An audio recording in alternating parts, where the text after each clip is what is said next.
सुरुवात करूया पहिल्या प्रश्नाला. पहिला प्रश्न बघा दिलेला आहे, select the most appropriate article to fill in the blank. पहिलाच प्रश्न आपल्याला आर्टिकलवर विचारलेला आहे. रिकाम्या जागा भरा म्हणून आपल्याला रिकाम्या जागेत एक करेक्ट आर्टिकल जे आहे ते फिलअप करायचं आहे आणि जर आर्टिकलची गरज नसेल तर नो आर्टिकल रिक्वायर्ड असं जे ऑप्शन असेल ते आपल्याला उत्तर म्हणून द्यायचं आहे.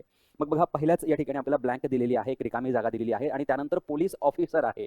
सो पोलीस ऑफिसर हे एक कंपाऊंड नाउन आहे. जर तुम्ही पाहिलं तर फक्त पोलीस नसून पोलीस ऑफिसर आहे आणि पोलीस ऑफिसरची संख्या किती आहे तर पोलीस ऑफिसरची संख्या या ठिकाणी आहे 1. आणि त्यानंतर जर तुम्ही बघितलं तर ॲट द सिक्युरिटी डेस्क, की जे सिक्युरिटी सुरक्षिततेचा जो डेस्क आहे त्या सुरक्षिततेच्या डेस्कवर असलेला पोलीस ऑफिसर, म्हणजे या ठिकाणी पोलीस ऑफिसरची संख्या 1 आहे आणि हा जो पोलीस ऑफिसर आहे हा नेमका कोण आहे त्याबद्दलची ही अधिक माहिती आहे. अधिक माहिती दिल्यामुळे हे जे पोलीस ऑफिसर आहे ते डेफिनेट झाले आणि डेफिनेट जर झाले तर आपल्याला डेफिनेट आर्टिकल यूज करावं लागतं आणि डेफिनेट आर्टिकल कोणतं आहे, आर्टिकल द आहे, म्हणजे द पोलीस ऑफिसर असं आपलं आन्सर बरोबर होईल. ऑप्शन 4 मध्ये आपल्याला द पाहायला मिळतो म्हणून ऑप्शन 4 आपलं करेक्ट उत्तर होईल मित्रांनो.